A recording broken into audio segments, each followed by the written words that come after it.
Hello guys, good morning সবাইকে। সকালবেলা কেমন আছো? আর আমার এই সকালটা শুরু হলো আজকে তো মঙ্গলবারে আমার সকাল থেকে শুরু হয়। মানে কি বলো তো, মঙ্গলবার আমার হাজব্যান্ডের ছুটি থাকে, তো তাই একটু কাজ বাজে চাপ থাকে ভীষণ।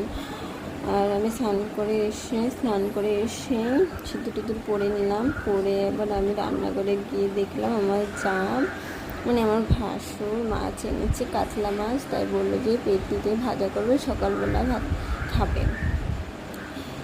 তাই আমার যা বললাম একটু দেখাও কী মাছ এনেছে। তাই আমার যা পেটি মাছগুলো সাইজ মতো কেটে ধুয়ে নিল। ধুয়ে তারপরে আবার আমি বলি কি তাহলে ধুয়ে রাখো, চা খেয়ে নিই। চা খেয়ে তারপরে মাছটাকে ভাজবো।